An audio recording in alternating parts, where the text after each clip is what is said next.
Muy buenas noches, mi nombre es Gabriel Ruiz Ortega y a nombre de Librería Sur les doy la más cordial bienvenida.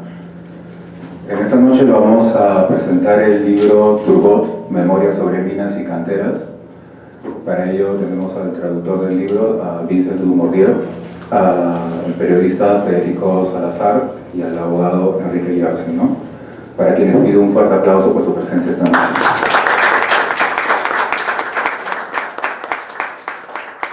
El libro lo he estado revisando, voy a ser honesto, no lo he leído del todo, pero me parece que es un libro muy necesario porque es un libro que en el contexto actual en el que vive en el país tiene los elementos idóneos para que genere lo que debe generar, ¿no? Discusión por medio de la argumentación, ¿no? Y para que les hable mejor del libro, invito al editor, a Walter Puelles, de Liber Libertas, para quien pido un fuerte aplauso también.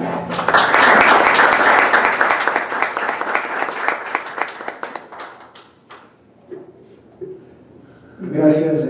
Yo solamente quiero agradecer a Librería Sur porque nuestro anfitrión nos está ayudando en este proyecto. Liber Libertas es un proyecto que nació el año pasado, es un proyecto joven que tiene como finalidad traer a nuestro idioma algunas publicaciones escritas fundamentalmente en el idioma francés. Iniciamos este proyecto con Turgot, el libro Memorias sobre minas y canteras, con Vincent Dumortier, y este libro la verdad que no hubiera sido posible sin el apoyo de nuestros inversionistas, de nuestros financistas, entre ellos Edwin Zarco, Franco Repeto, quienes nos han permitido publicar este trabajo. La presentación del libro va a tener el día de hoy la siguiente dinámica. Vincent va a exponer las ideas centrales de Turgot respecto a la propiedad de los recursos naturales mineros, y luego va a participar el doctor Gersi, que la mayoría de ustedes conoce, y Federico Salazar. Vincent Dumortier ya es un peruano. Él vino, según lo que me contó, cual refugiado de la política de impositivas europeas, y vino a Perú, se enamoró del Perú, se enamoró de una peruana, y qué bien que tengamos ese privilegio de tenerlo acá en nuestro país. Y sin más preámbulos, le quiero dar el pase a él para que nos cuente cuál es la idea central de Turgot respecto al derecho de propiedad y la minería. Vincent.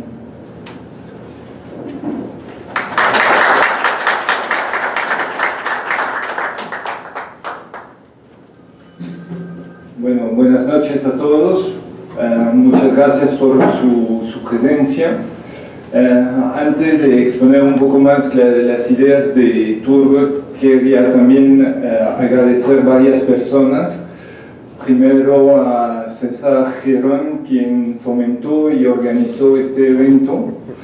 Quiero agradecer también a Federico Salazar y a Enrique Gersi por su amable presencia hoy día, y espero que en el transcurso de esa presentación sabrán ser indulgentes tanto con la traducción que hice como con las ideas de Turgot. De ahí quiero agradecer muy específicamente también y muy particularmente a Walter Puelles, quien me acompañó durante todo este proyecto, desde la traducción que él me ayudó a pulir el texto, me incentivó a ir adelante para publicar el libro, entraré un poquito más en detalle más adelante, pero pienso que este proyecto sin Walter no hubiera existido. Por ende, quiero agradecer también, ya lo hizo Walter, a los inversionistas que se arriesgaron en el proyecto para financiarlo y bueno, veremos dónde nos lleva. Entonces, quiero realmente agradecer a Edwin, Franco, Jesús y Milton por sus apoyos. Obviamente también a Librería Sur, quien nos da la acogida hoy día para esa presentación. ¿Cómo nació este proyecto de traducción de libro? En realidad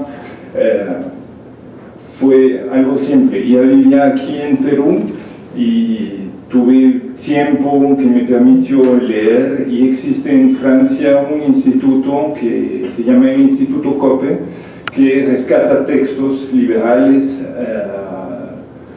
pocos conocidos o más conocidos, pero lo quiere difundir, y dentro de los autores que presentan están Frédéric Passy, están Frédéric Bastiat, está Turgot, está Constant, está C, está Gustave de Molinari, un montón de autores que no son pocos conocidos en realidad en Europa, pero son autores muy importantes que merecen ser rescatados.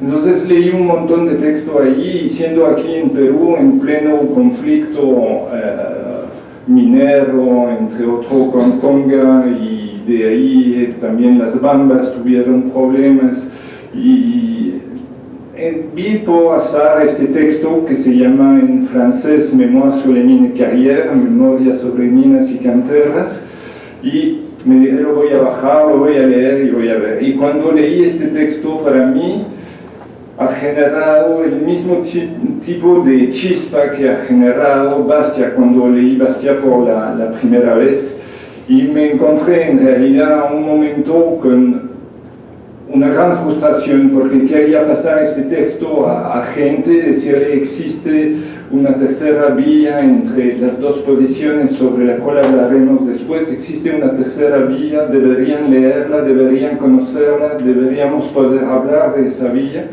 Y me di cuenta que el texto no existía en castellano, que no estaba traducido, y entonces me dije, ¿qué hago? Yo guardo las ideas para mí, trato de redactar unas columnas, un poquito torpe, esas columnas no han tenido la repercusión que quería, y de ahí me dije, ya ni modo, mejor respeto totalmente las ideas de Turgot, traduzco su libro y veremos cómo podemos hacer.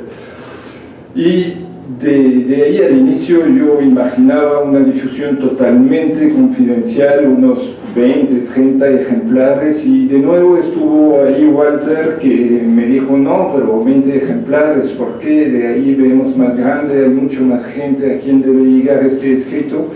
Y entonces estuvo allí Walter para incentivar.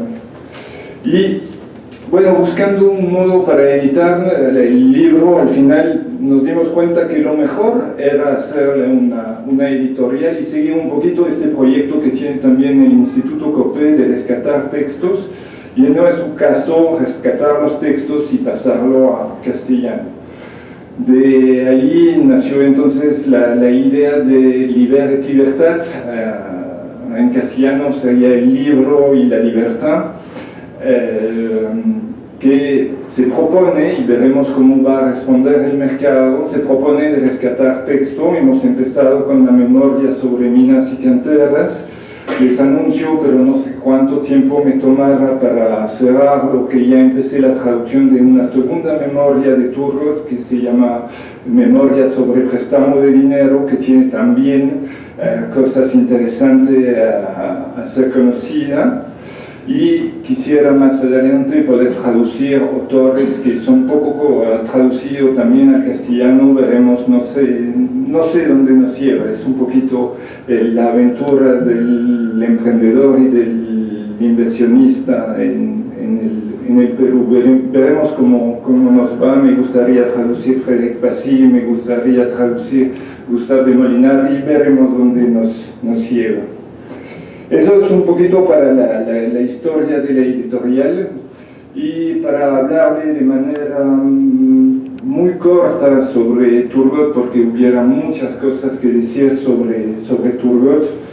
Yo quisiera decir que mi impresión de Turgot, además del hecho que generó esa misma chispa, lo pongo en la misma línea que Bastia, a pesar de ser anterior, Turgot es un hombre, diría casi clásico del siglo de las luces, esos intelectuales multidisciplinarios que Turgot empezó a estudiar una carrera eclesiástica, la abandonó, estudió el derecho, estudió después la administración, se interesó a la economía, y entonces es un hombre que tiene un panorama muy abierto, y en el trabajo que va a poder hacer, entre otros cuando estuvo intendente del rey, que sería más o menos un cargo de gobernador de una región de Francia, va a ser confrontado a temas agrícolas, a temas mineros, a temas de comercio,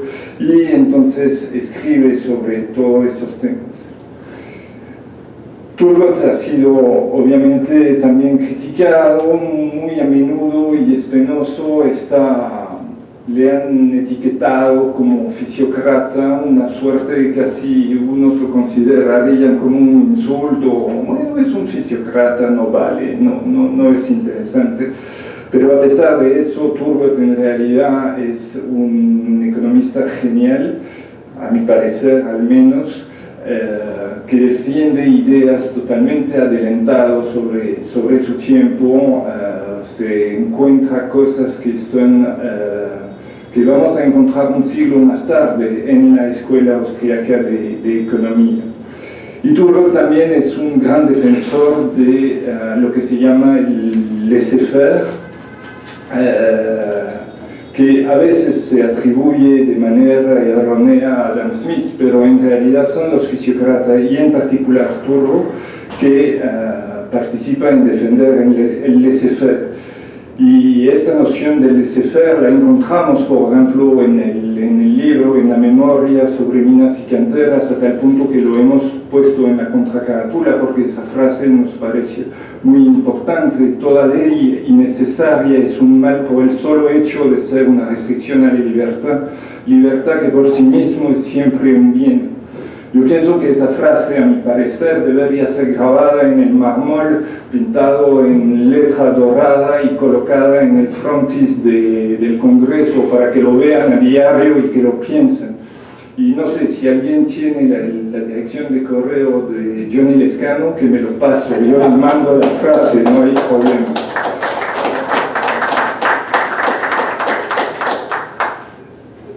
Para hacer si me permiten, un pequeño apartado más, de ahí un error clásico, incluso en francés se tiene que corregir la gente, insistir en eso.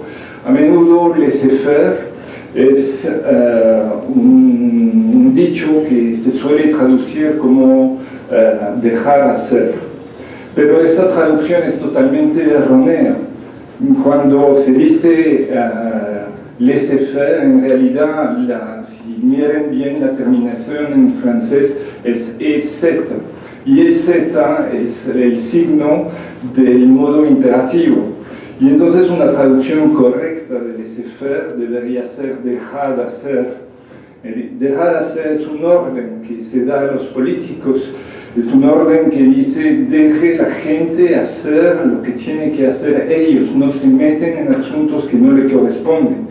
Pero laissez-faire no es dejar hacer las cosas que no se haga nada, ¿no? Un segundo aparte que quería hacer también en cuanto al laissez-faire, y como hablé de Adam Smith, es que por la anécdota en realidad existe ahorita en Europa toda una discusión alrededor de saber quién es realmente, de saber si Turgot influenció o no influenció a Adam Smith para la escritura de la riqueza de la nación. Obviamente hay dos escuelas, la escuela inglesa que pretende que Adam Smith sí escribió todo originalmente, y hay una otra escuela más francés, pero también apoyada por autores holandeses, que defiende la idea que sí Adam Smith se inspiró bastante de las ideas de Turgot, y mi posición al respecto al menos es que una cosa es cierta, es que Turgot, 10 años antes de Adam Smith, escribe un texto que se llama Formación y distribución de la riqueza, un título muy parecido al título de Adam Smith, y sabemos que al menos Adam Smith y Turgot se han encontrado en París en varias ocasiones. Y existe un texto, yo sé que aquí la librería Sur tiene, porque es el único texto de Turgot que es traducido al castellano, que era traducido porque ahorita hay la memoria sobre minas y canteras, pero en la librería Sur también tienen este libro de Turgot, Formación y distribución de la riqueza, que vale la pena de ser leída. Yo tuve la oportunidad de empezar su lectura justamente con el Instituto Copé, que ha hecho este trabajo de comparar ambos textos, el texto de Adam Smith y el texto de Turgot, y de enseñar las correspondencias que existe o fuente de inspiración. Honestamente no sé qué contiene el texto que está traducido al castellano. Bueno, eso era un poquito la presentación general del personaje. Ahorita el contexto de la memoria sobre minas y canteras, tengo que seguir un poquito con la historia de Turgot. En realidad hay dos cosas importantes. Si vemos la fecha de nacimiento de Turgot, corresponde a unos años, son muy cerquitas. Turgot nace unos años después del fallecimiento de John Locke. Pienso que John Locke es un personaje muy importante, entre otros en las ideas que él presenta en cuanto a la propiedad privada, y que seguramente han influenciado a Turgot para escribir la memoria. Y también Turgot es un hombre de su época, y bueno, va a fallecer unos años antes de la Revolución Francesa, y entonces hombre de su época va a defender mucho o a apoyarse mucho sobre el derecho natural.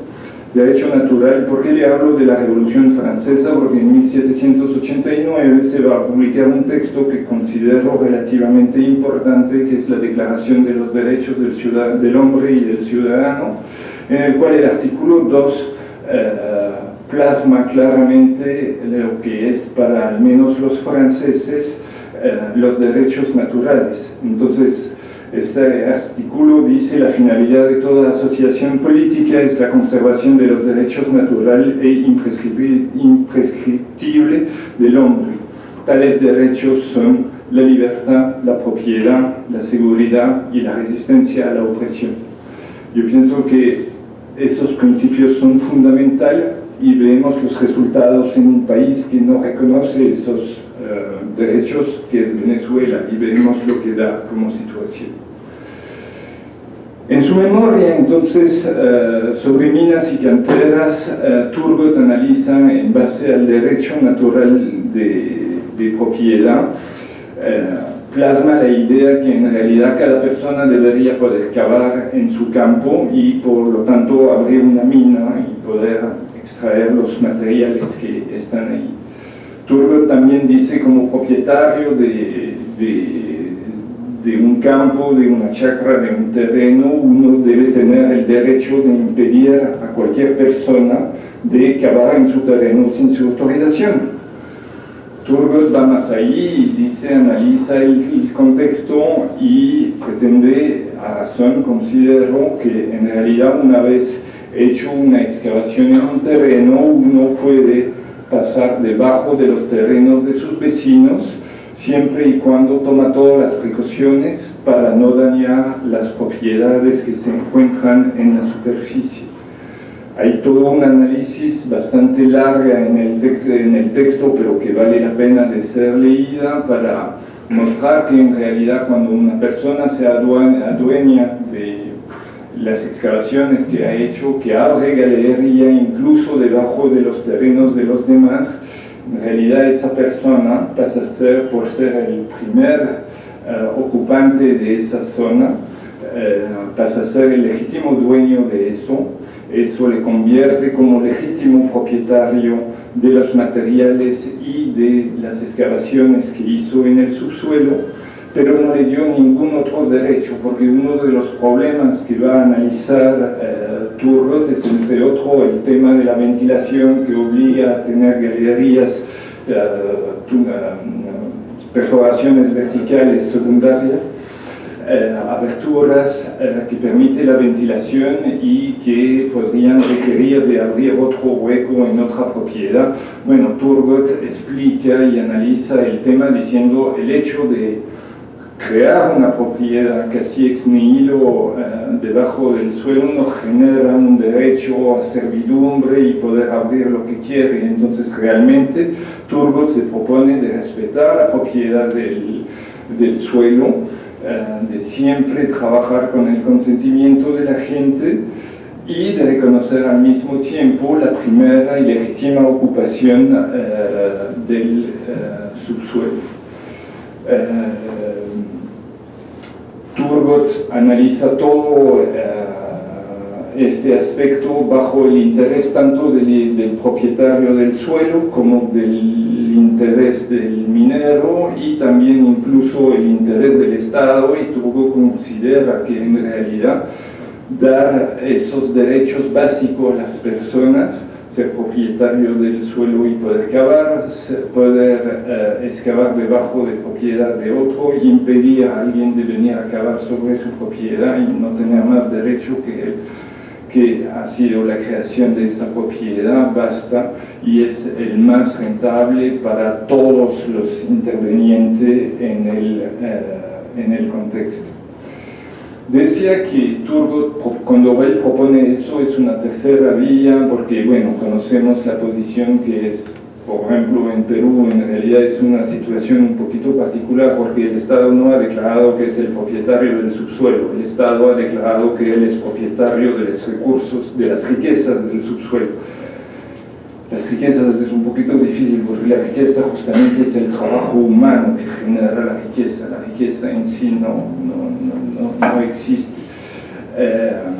Pero bueno, vemos la situación. Yo pienso que aquí habrá poco defensor de la idea que el Estado debe ser propietario de los recursos del subsuelo, pero también hay la otra posición que es conocida a menudo, que es el hecho que el propietario del suelo debería ser propietario del subsuelo, posición que también Turgot critica brevemente en realidad en el libro, pero bajo un argumento que me parece pertinente, que dice, bueno, la gente no utiliza de toda manera el subsuelo y la gente no podría saber que alguien está cavando debajo de su propiedad.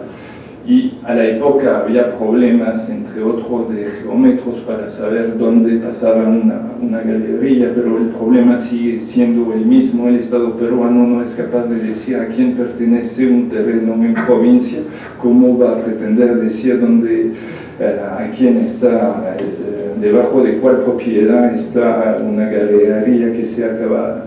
Entonces el único que sabe dónde está una galería debajo del terreno de alguien es el minero, y el minero no se va a acusar y no va a decir yo estoy debajo de tu propiedad.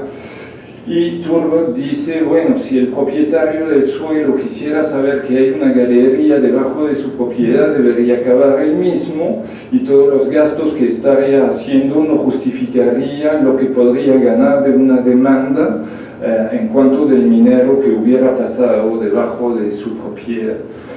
El argumento es corto, yo tengo mucho más argumentos de los cuales podríamos conversar en contra de la propiedad del subsuelo para el propietario del suelo, pero lo que es importante, pienso, de recordar en esa tercera vía que propone Turgot es que, uno, el Estado está fuera del juego, como propietario.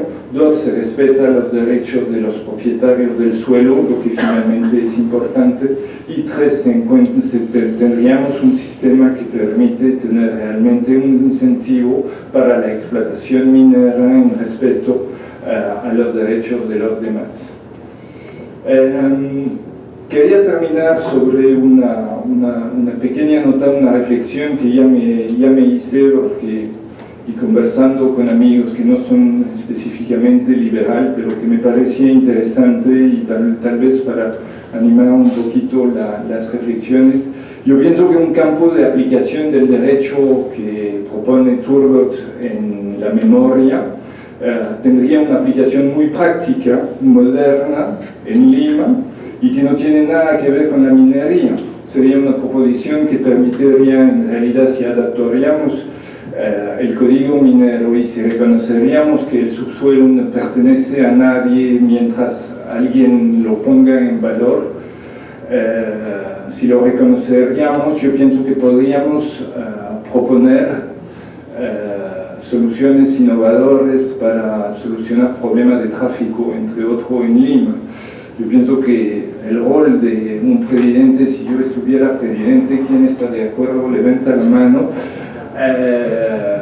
Podría ser de decir al extranjero o incluso en Perú, ¿quién quiere invertir? En Lima es una ciudad congestionada, tiene tremendo problema de tráfico.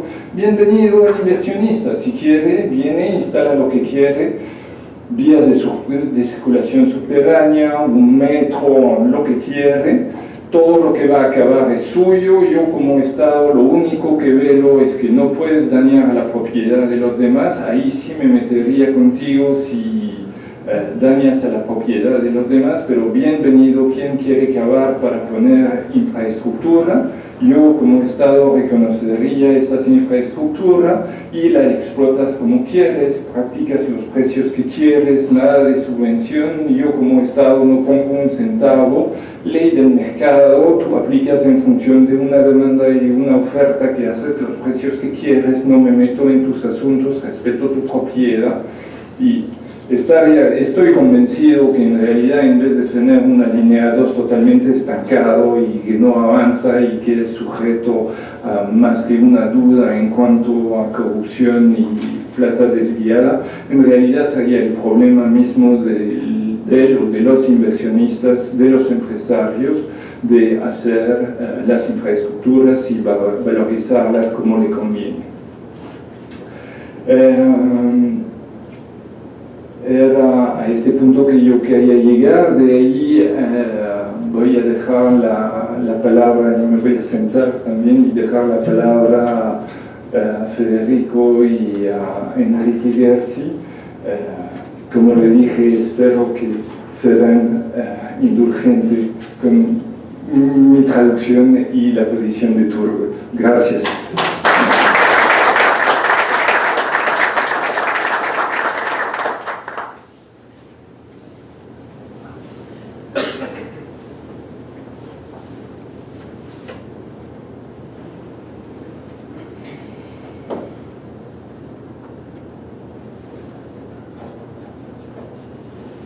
Bueno, yo quisiera en primer lugar agradecer a Vincent por la invitación, a Walter, querido amigo y gran empresario de la libertad, por esta iniciativa. Una más, Walter, te felicito realmente, y a todos ustedes por su presencia. El trabajo que ha hecho Vincent es sumamente interesante. La figura de Turgot es una figura fascinante. Creo que además, como dirían los noticieros aquí,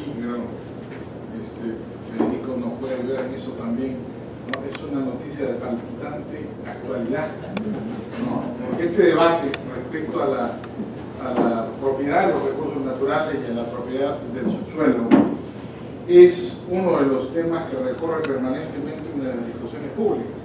Vemos permanentemente el conflicto entre las comunidades y los mineros, el conflicto entre los aserraderos, los madereros y las comunidades en la selva, los problemas de Madre de Dios que llevan a la depredación de los bosques y los lavaderos de oro, ¿no? Ahora se anuncia que el Papa va a ir también por ahí, así que ya me imagino que tendrá seguramente esa visita, tendrá como único propósito mostrarnos algunas recriminaciones adicionales al respecto. El tema de la propiedad de los recursos naturales está en el candelero permanentemente.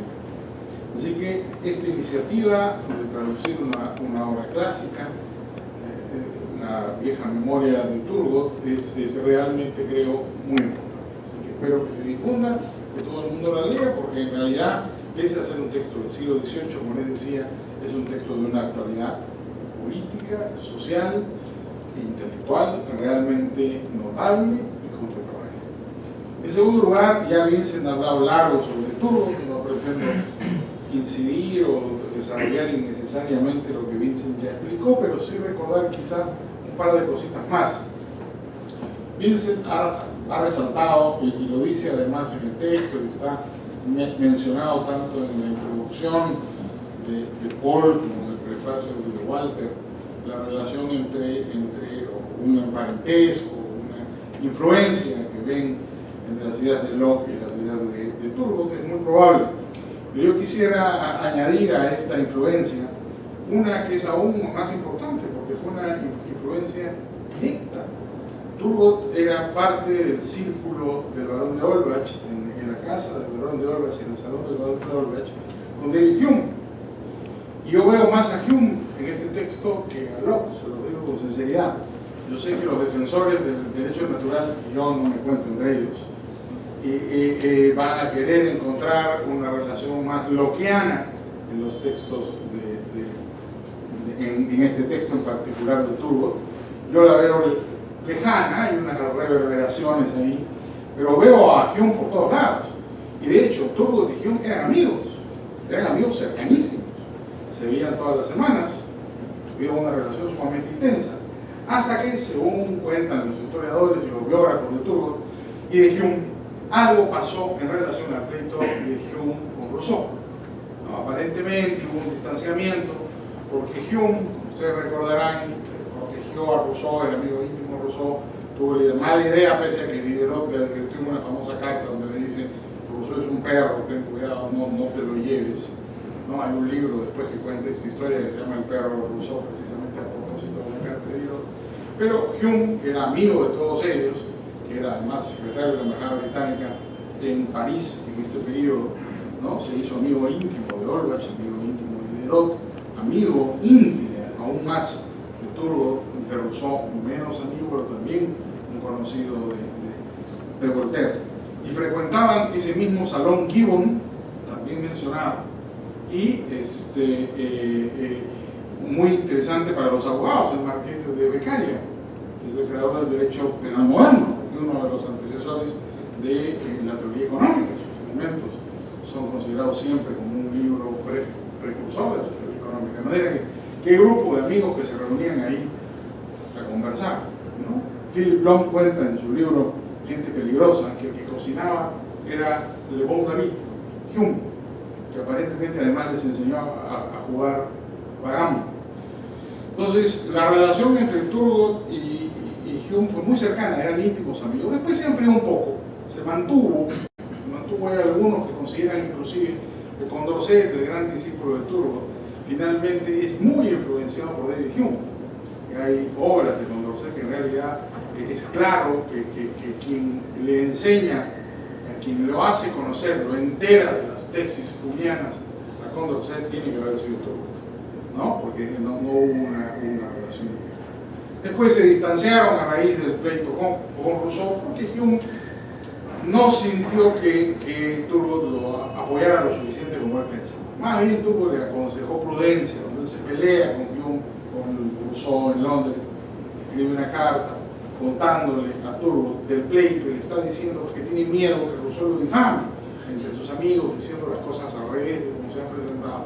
Y lo que Turgot le dice es: oye, mira, ten cuidado, Rousseau es un hombre muy famoso, el Emilio es un libro muy importante, ten cuidado, mejor, en buena cuenta no te metas con este loco, ¿no? Pero Hume no lo interpreta así, no son esas las palabras ciertamente, se resiente un poquito, pero al final queda ahí una relación que se mantuvo y evidentemente fue una relación intensa, ¿no? Y yo quiero, para citar en el abundamiento de mi tesis, de carácter no lockeano de Turgot, sino jungiano, además de invocar la relación de amistad importante entre ellos, remitirme, como decía Belaúnde, al mapa, ¿no?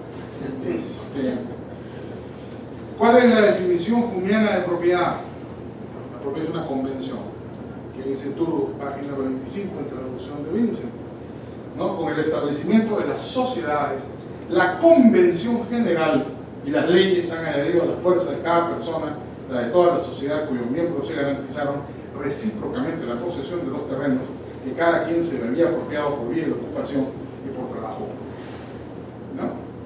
Esto, la idea, esto es la definición de Hume de propiedad. Está superado.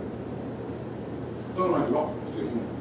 Claro, me dirán ustedes, también hay unas menciones ahí al derecho del trabajo, sin duda, las cosas, no podemos hacer interpretaciones anacronistas, ni decir este era más partidario de este que del otro, pero yo creo que sin duda un hombre tan sofisticado como lo fue Turgot conocía perfectamente lo que Locke había dicho, y Hume lo conocía como un amigo del alma, teníamos los trabajos, ¿no? Y estaban ahí, de manera que el momento cumbre, además, la mayor influencia de Hume ha sido en París, porque acuérdense que él trataba la naturaleza humana en cae mal, y él se vuelve muy famoso cuando llega a París y descubre que son los enciclopedistas los que dominan y tiene el mejor momento de su vida, probablemente en su relación además con todos los grandes filósofos, ¿no? Me parece entonces que, como les decía, por todas estas cosas y por muchas más, ¿no? El texto que ha traducido Vincent me parece fantástico, ¿no? Es una gran iniciativa, una gran idea, hay que leer los originales. Los muchachos en la clase siempre leen a un tipo que dice que Turgot dijo, ¿no? O que dice que Hume dijo. Nadie se ha tomado la molestia de leer a Hume, mucho menos a Locke, es aburridísimo, por supuesto, ¿no? Sus maridos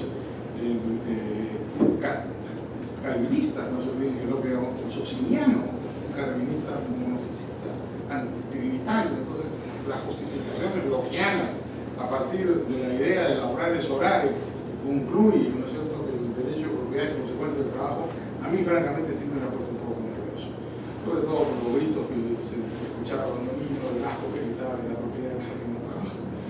Yo tengo ahí una confieso abierta, no aversión, pero sí una abierta retardo, y tengo mis dudas con las justificaciones de Locke respecto a la propiedad, que en general, como muchos de ustedes me conocen acá, también se refiere al derecho natural, pero en la naturaleza no hay ningún derecho, el derecho de creación de la civilización, y que es un orden espontáneo, no deliberado. El lenguaje, la moral, los derechos son lo mismo, no son producto de la naturaleza. En la naturaleza no hay ningún derecho, simplemente es una creación de la civilización, es antinatural. El derecho va en contra de la naturaleza, ¿no? En fin, podríamos armar acá un curso, podríamos armar un seminario, podríamos pedir que Tati Emilio Pacheco, Emilio Estifani, armar un coloquio. Yo creo que no hay mejor prueba de lo acertado que ha estado Vincent al traducir este libro, que todos estos efectos se puedan producir, ¿no? Debatir, discutir, intercambiar ideas. Claro, acá somos un cenáculo más o menos de convencidos, no creo que haya nadie que esté en desacuerdo con nada de esto. Aquí en la mesa, menos, ¿no? Y en el auditorio, sin duda. De manera que estamos entre nosotros, pero es fantástico que estemos entre nosotros y con una iniciativa tan brillante de traducir por primera vez al español este texto tan maravilloso. Su importancia política destacadísima.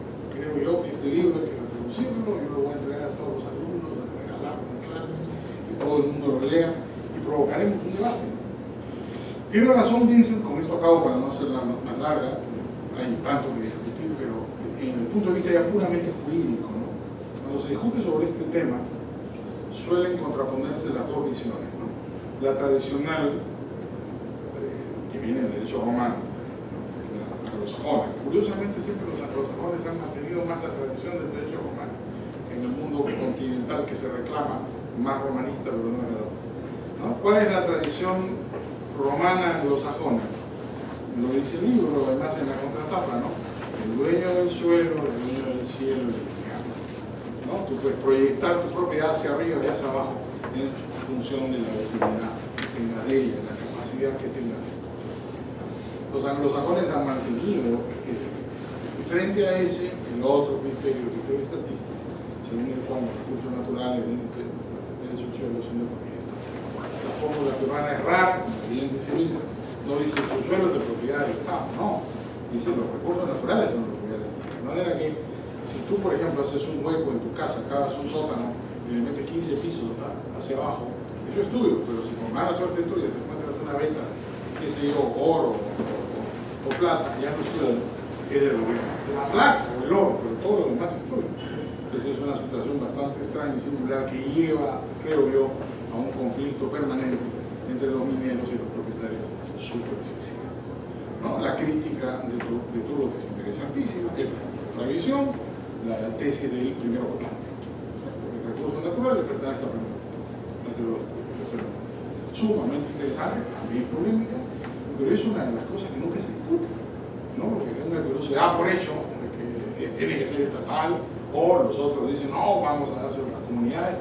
Claro, es una forma interesante de plantear la discusión, pero la visión de Turgot no deja de ser también interesante, ¿no? Solo, digamos, para insistir en la oportunidad y la importancia del trabajo que ha hecho Vincent, y nuevamente para aplaudirle la iniciativa de Walter y felicitarlos a todos ustedes que un martes a las 7 de la noche están acá, en lugar de estar, no sé, viendo el partido de los chilenos contra los alemanes, no sé si hay uno de esos partidos. Es una demostración del compromiso que tenemos todos en esta discusión, y nuevamente les doy las gracias por su invitación.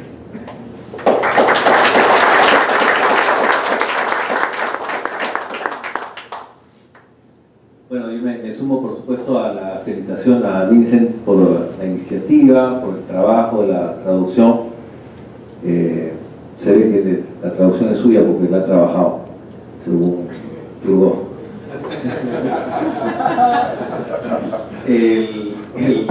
La contribución es muy importante porque, bueno, efectivamente Vincent mencionó que nosotros ya conocíamos el libro Reflexiones sobre la formación y distribución de la riqueza de Turgot, pero era lo único que había en español.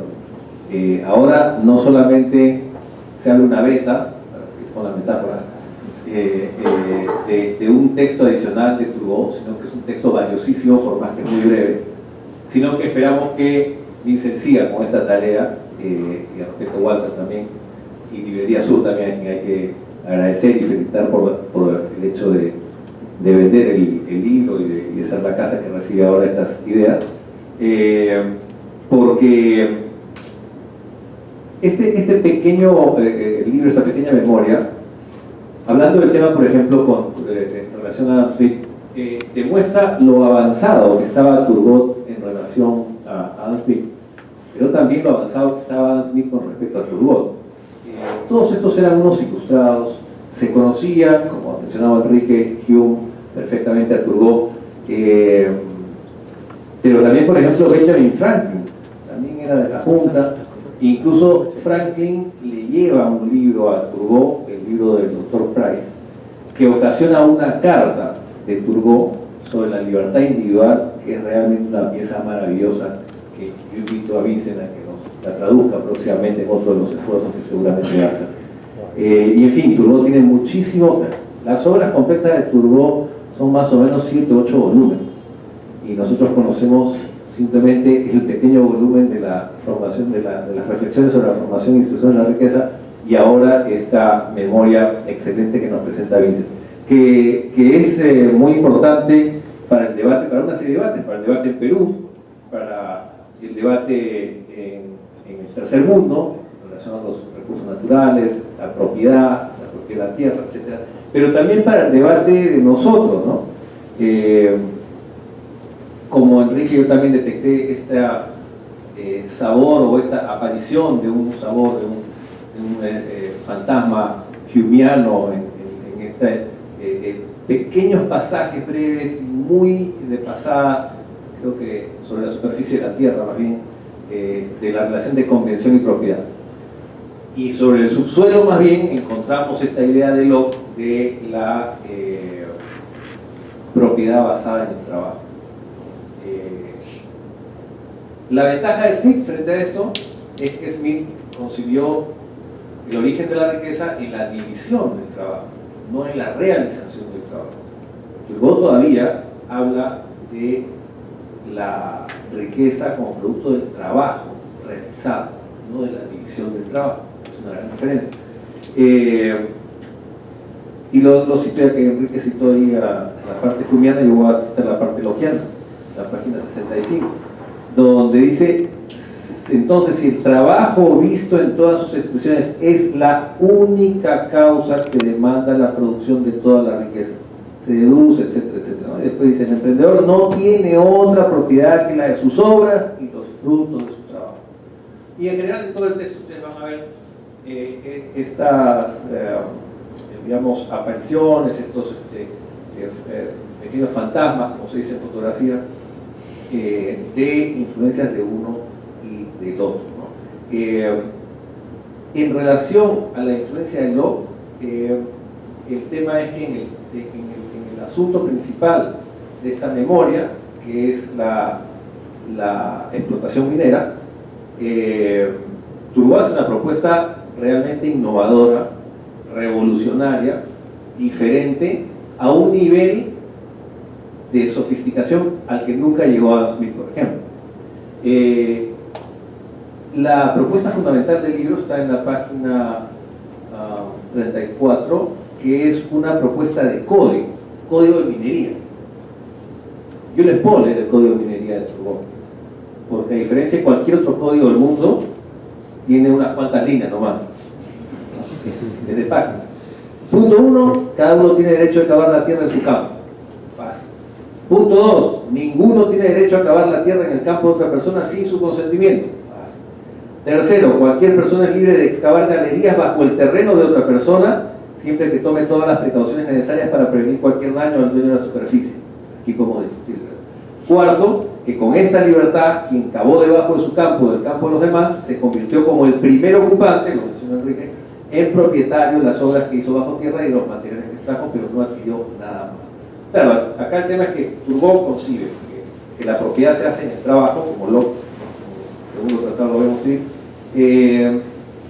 y por lo tanto, por eso es que él considera que si yo empiezo una galería en mi terreno y esa galería avanza debajo de tu terreno, yo, como estoy trabajando, tengo derecho a esa galería debajo de tu terreno.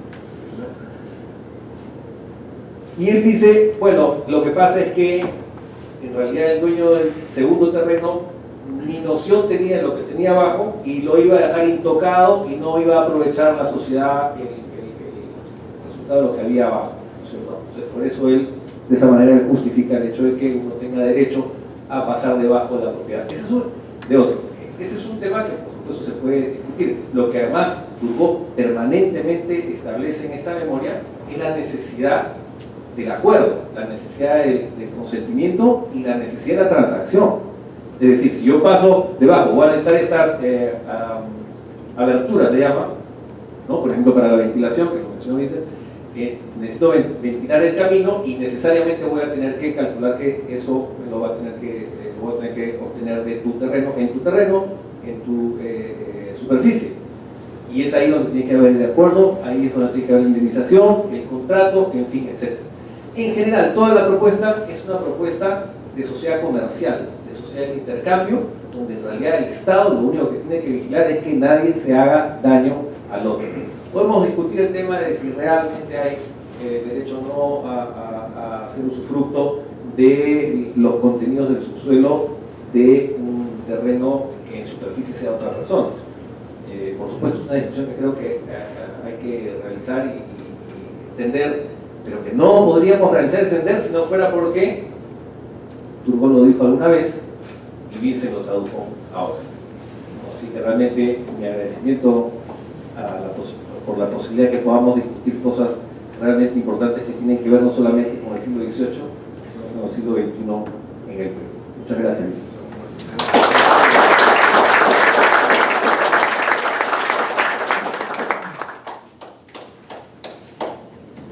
Bueno, la verdad, escuchando tanto la participación del señor Jerzy como del señor Salazar, la verdad tengo que decir que son un par de capos, la verdad. Un fuerte aplauso para ellos, ¿no? como bien están diciendo acá en la mesa, es un libro que motiva la discusión. O sea, en lo personal, de verdad, a mí me es insuficiente decir de que, bueno, qué bonito el libro, estamos rescatando un texto. El asunto es comprar el libro, pero sobre todo recomendarlo. Yo creo que este tipo de pensamiento es un pensamiento que se tiene que prácticamente discutir con la gente, ¿no? Creo que ese es el motivo de un libro como este, que es un libro que discute sobre todo, ¿no? Y algo que hace falta en la sociedad hoy en día es precisamente discusión. Ya antes de cerrar, me gustaría pedirle a alguno de ustedes, si alguien quiere dar una opinión, alguna pregunta, cualquiera de los tres panelistas, ahora es el momento, si no, no. ¿Alguien quiere preguntar algo? No sé. ¿Usted, señor? Sí. Ya. Mire, ¿cuáles son los límites del suelo? ¿Hasta qué cantidad de metros está el suelo que yo puedo usar siendo el propietario de una superficie que emite con el aire? Eso es una cosa de hasta dónde el otro puede unirse para excavar ya debajo de mi suelo.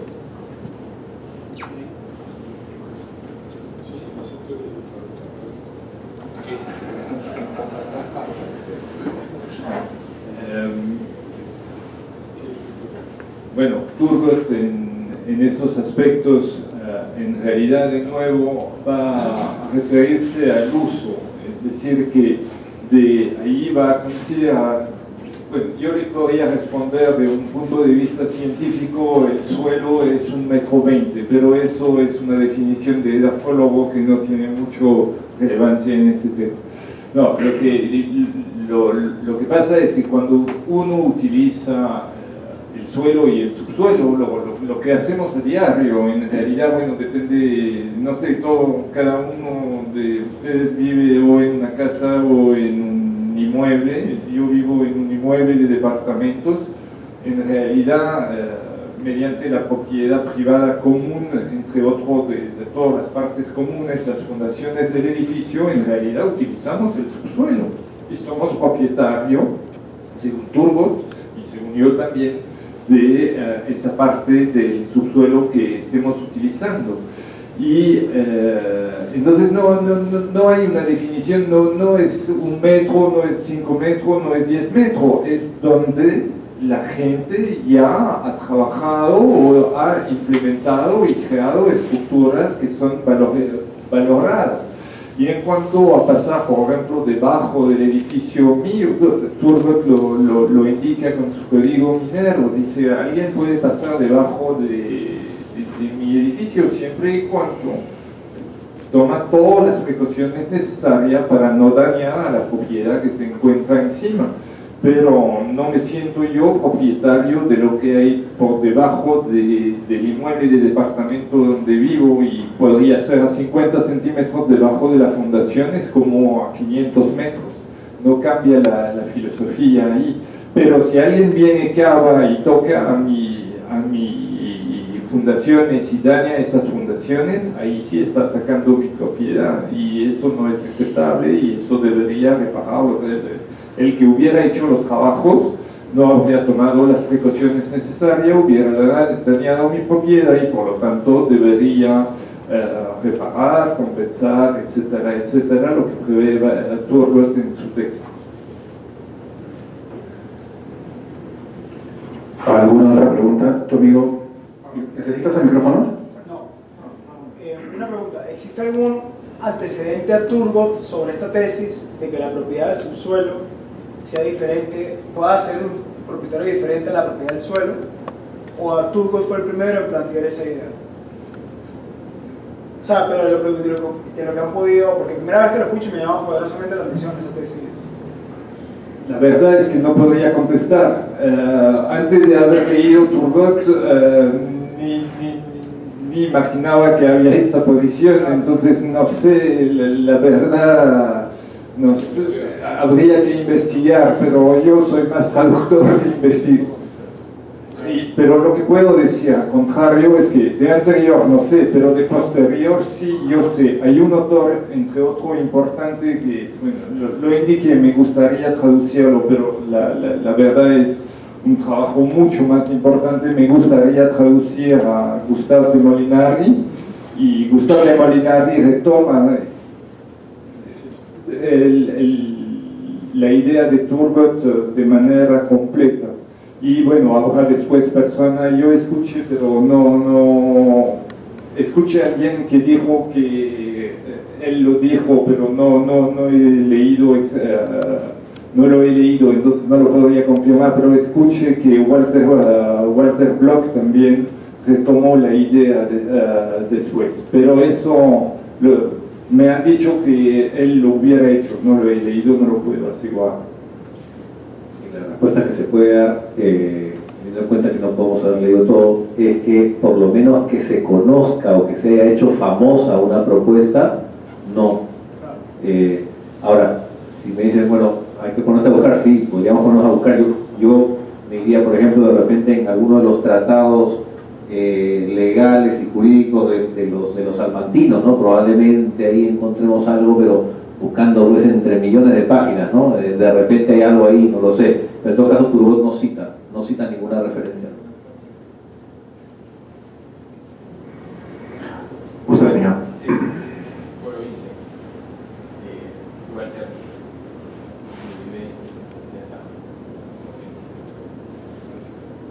creo que cuando conversamos sobre esto, teníamos que definir un tema de la valía cuando un texto se impregne en la realidad.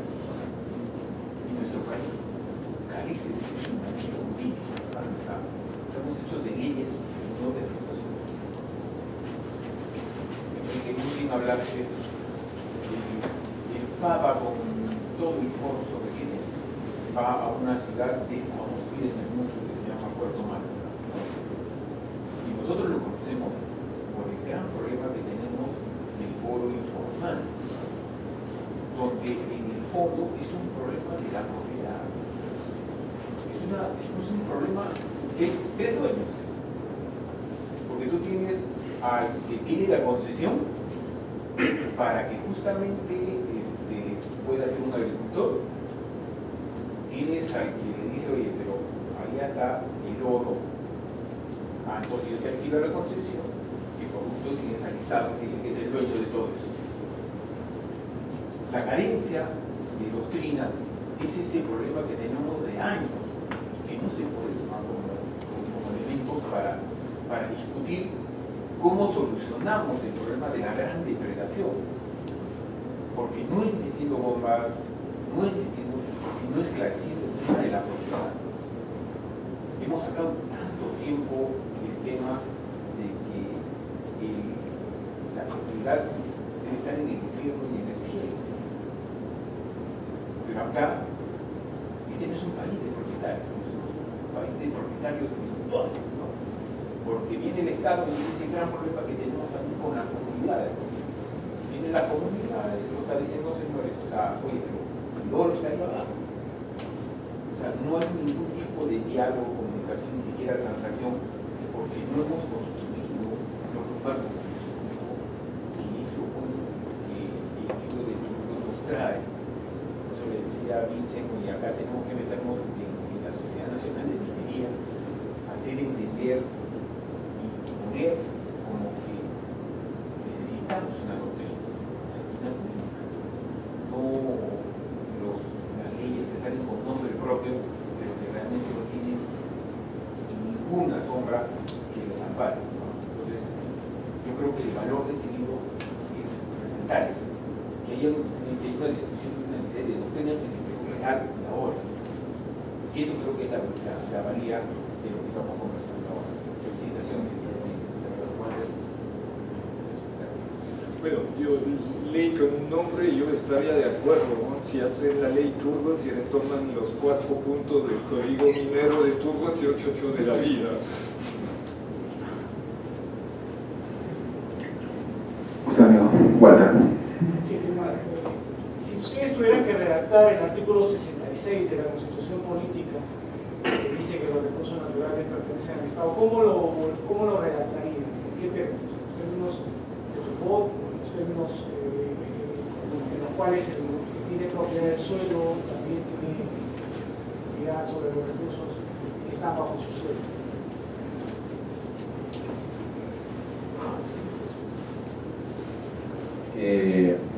Yo pasaría al 67.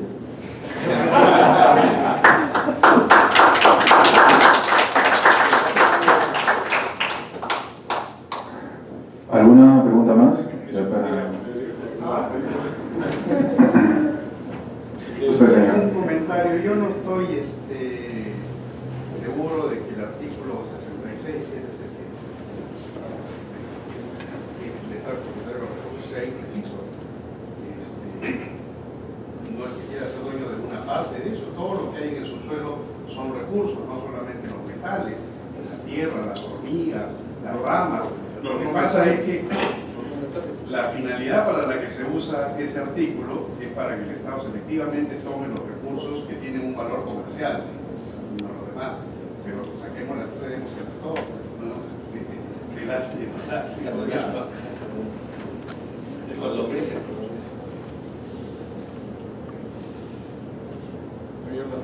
Es exactamente eso. ¿Quién determina que es un recurso natural valioso? Hoy día la grava no vale nada y de cada 100 años vale muchísimo porque no hay. Es la ironía, es el mercado. Sí, claro, el litio, ¿no? El litio sí, solo lo tomaba la García. A todos los teléfonos celulares. Así es, tal cual. Una consulta. Cuando Turgot escribió esto, ¿esta memoria tuvo alguna influencia en alguna norma en su tiempo? ¿Influenció en el Estado, una legislación, hubo un cambio? ¿O solo se quedó en memoria?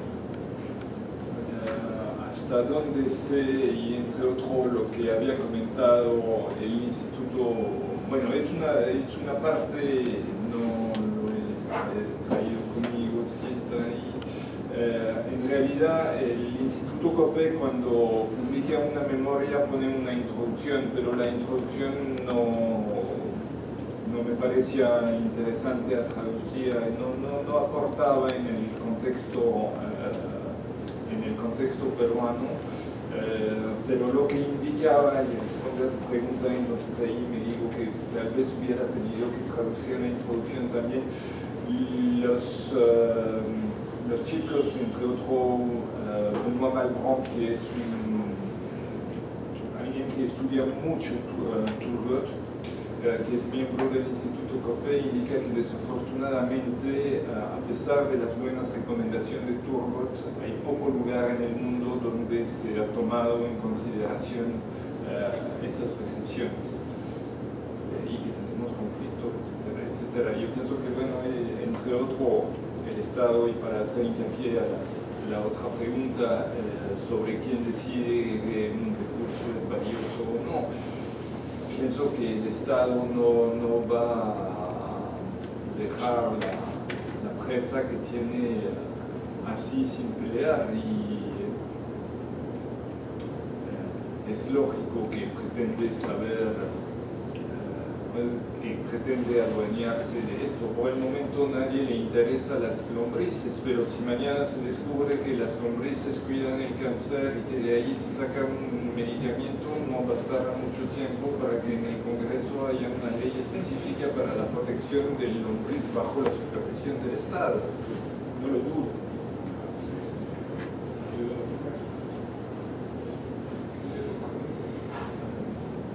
La última intervención. Sí, a ver, yo quería proponer un ejercicio muy breve sobre la posición de Turgot, un poco para ver cuál sería la salida a un posible conflicto de derechos o intereses que se podría dar. Cuando uno tiene la propiedad de algo, en general, ¿no es cierto? Eso incluye la potestad de dejarlo inexplotado, ¿no? Digamos, dentro de tu arbitrariedad y dentro del ejercicio del derecho que tienes, puedes dejarlo inexplotado, y eso incluye a la posibilidad de dejar inexplotados recursos naturales, en el sentido de dejarlos donde están y no sacarlos a la superficie. Desde esa perspectiva, ¿cómo resolverías un potencial problema entre el derecho del dueño de la superficie, ¿no?, que quizás voluntariamente y con toda previsión quiere que su subsuelo permanezca inexplotado por alguna razón, versus el derecho de otro que eventualmente está viniendo desde una superficie contigua, pero está entrando por debajo y quiere explotar ese subsuelo? O sea, finalmente tienes un problema de dos titulares que podrían tener un potencial derecho sobre esa parte del subsuelo, mientras que uno pretende dejarlo explotado, el otro lo quiere explotar. Entonces, en ese caso, ¿existiría alguna salida? ¿Cómo abordarían ese problema? Para mí es que el propietario del suelo no es propietario del subsuelo y que el subsuelo en realidad es un territorio virgen por descubrir y que entonces él no tiene nada que decir sobre lo que se hace en el subsuelo, siempre y cuando la persona que explota el subsuelo no daña su propiedad arriba. Para mí uno no es propietario del subsuelo y yo no me siento propietario del subsuelo. No quisiera ser, muy honestamente, nunca jamás quisiera ser propietario del subsuelo. Tengo una idea tal vez un poquito extrema, ya me peleé entre otros en Facebook y gente me dijeron, no, es posible, la ley, el derecho humano, y ya, pero ¿por qué digo que yo no quiero ser el propietario del subsuelo? Por una razón simple. Porque para mí la propiedad es una suerte de moneda. Y como toda moneda, hay una segunda cara. Y la segunda cara de la moneda es la responsabilidad. Tomo un ejemplo. Yo vivo en un inmueble de departamento y yo tuve el problema. Y incluso ni siquiera era mi canalería de agua, pero igual a un momento me acusaron de inundar el vecino, porque se había roto una tubería. Y hubiera podido ser la mía, hubiera sido lo mismo, bueno, casi lo mismo, salvo que ahí hubiera tenido que pagar, como no era la mía, no paga. Pero, ¿qué pasó? Yo compré un departamento de buena fe, ha sido construido y mantenido normalmente y se ha roto una tubería. No es mi culpa, no he hecho nada, pero es así. Si hubiera sido propietario de este caño, hubiera malogrado la propiedad del vecino y hubiera tenido que pagar por los daños, a pesar de no haber hecho nada. Eso se llama la responsabilidad. Responsabilidad de una propiedad. Ahorita te voy a hacer una pregunta. ¿Estás seguro que quieres estar propietario de potencialmente un epicentro de sismo? Vivimos aquí en el cinturón de fuego. Yo no quiero ser propietario del subsuelo, porque los diminutos gramos de oro que podría tener un lugar en este cono que sería mi, entre comillas, propiedad, nunca va a justificar la prima de seguro que yo voy a tener que pagar por asegurarme contra el riesgo de un sismo. Tal vez es extremo, pero yo digo, la propiedad está ligada a la responsabilidad. Es mi punto de vista, yo lo veo así, no quiero ser propietario del subsuelo. Y entonces, como lo indiqué, el propietario del suelo no tiene nada que decir sobre lo que se hace de algo que no es su propiedad. Bueno, el escenario lo plantea el mismo Turgot, páginas 52 a 53, así que saliendo de acá tienen que ir a la librería a comprar. Ahí dice, dice, el interés mutuo de ambas partes es una garantía segura de que lograrán un acuerdo. El empresario que necesite el consentimiento de un propietario lo comprará y el propietario no se lo negará si encuentra una ganancia suficiente, venderá su campo si necesario, siempre y cuando le ofrezca un buen precio, etcétera, etcétera. Ahora dice, no es imposible el caso de un rechazo, o sea, de compra, basado únicamente en el mal humor del propietario, o sea, del segundo propietario. Pero sería poco frecuente, porque es poco frecuente que los hombres actúen contra su beneficio. Pero de otra parte, el caso de que el empresario quisiera abusar de la ley para extorsionar a los propietarios, amenazándolos con abrir sobre sus terrenos, tampoco es imposible y será más frecuente que el anterior, ya que es más frecuente ser injusto y malvado por interés que serlo contra su interés. Y es un poco la respuesta que da Turgot a ese tema, ¿no? O sea, en el planteamiento de Turgot, en la mayor parte de los casos nos vamos a poner de acuerdo. Y bueno, hay pocos casos en que de repente, porque simplemente caprichoso o por loco o porque no le da la gana, el segundo propietario dice no quiero que hagan las aberturas acá. Porque estamos hablando en el esquema de Turgot solamente de las aberturas que se requeriría para garantizar la ventilación en las galerías del que se ha hecho propietario con su trabajo abajo, ¿cierto? Solamente en ese caso. En ese caso se pone la hipótesis de que no haya un acuerdo. Bueno, sucederá, pero serán los menores casos, y que dice que el que invierte en las galerías de abajo tiene que estar previendo desde antes de empezar a trabajar abajo con quién se va a tener que acordar arriba. Eso es lo que dice. Qué razón. Brevísimamente nada más, por supuesto, una cosa de lo que Turgot dice, es precisamente lo que estamos comentando, y el señor como Federico, como yo sé exactamente dónde apunta tu pregunta, ¿no? Si es posible, podrías, ¿no es cierto?, con otro paradigma normativo, digamos, no con la tesis del primer ocupante, sino con la tesis de que el propietario de la superficie, si el propietario del subsuelo, encontrar una fórmula de solución también a este problema que estamos indicando, que tú puedes hacer un derecho autónomo sobre su subsuelo. Claro, no en un contexto de número clausus como tenemos en el derecho real, sino en un contexto de número aperto que puedes crear el derecho real que te da la gana. Así como puedes crear superficie, ¿no es cierto?, para hacer un centro comercial encima de un terreno que sigue siendo de tu propiedad, tú podrías crear un derecho autónomo del subsuelo, ¿no es cierto?, transfiriendo la explotación del subsuelo a una tercera persona que tiene un pago total o en parte o por un periodo de tiempo. Es perfectamente posible. Digamos, dependiendo la regla que quieras utilizar, puedes encontrar distintas soluciones para este problema, no necesariamente en un contexto de propiedad de la superficie, ¿no es cierto? No es posible encontrar una solución al problema. De hecho, la puedes encontrar, no es la solución de los años de fondo, lo que hace con el subsuelo.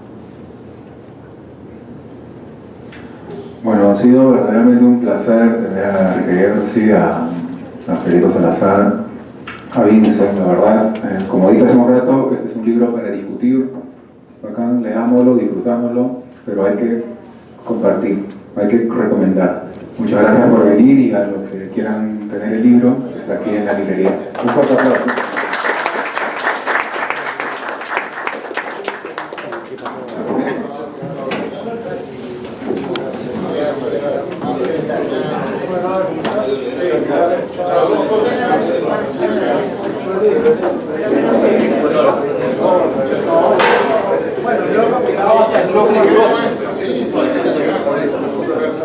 Eso sería que entonces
Vayan a comprar el libro, pues. En lugar de estar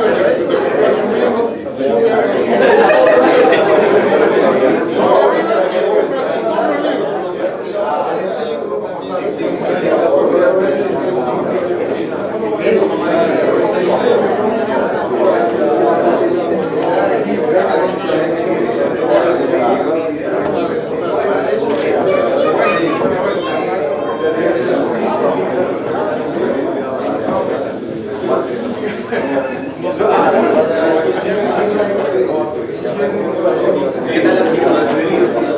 El sábado se viene. ¿Cuántas necesitan?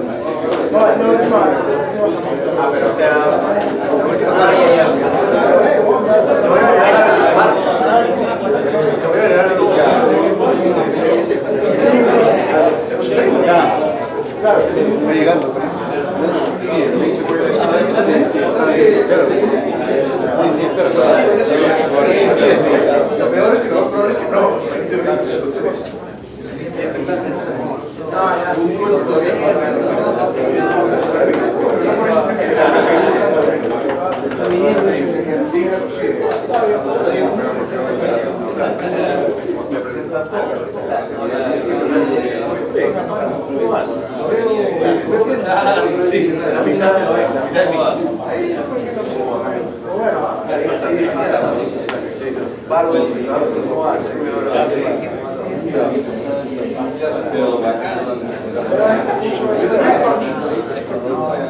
No, es bien chévere. ¿Cuántas páginas? Está bien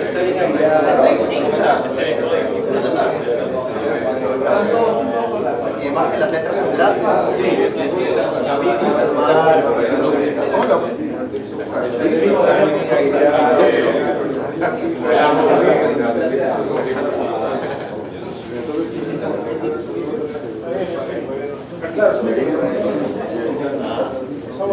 Lo que hace es que tienes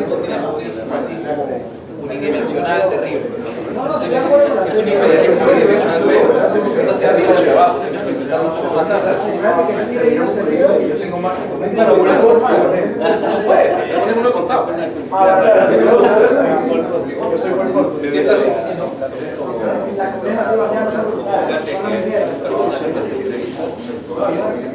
A ti siempre te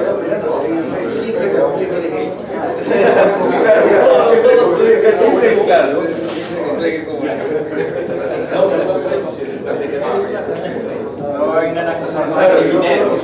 En el cual me viejo es. O sea, por ejemplo, Roberto estás más cerca del cuerpo. Sí, está informando. ¿Quiénes son? Te mando como es la familia. Los Kim. Kardashian.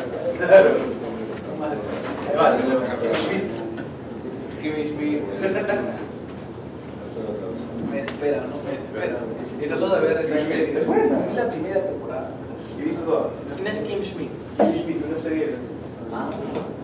Sin nada muy relevante. Ya. Pero ¿sabes cuál me gusta? Blake. No.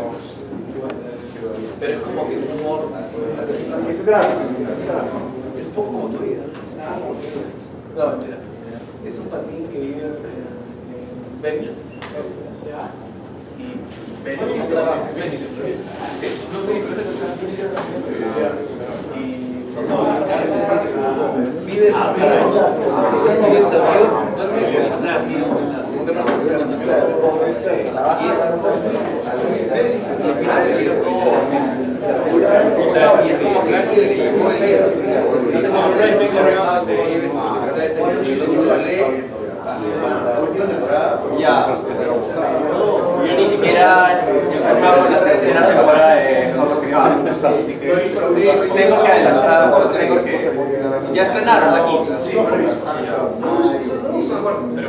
claro, sí.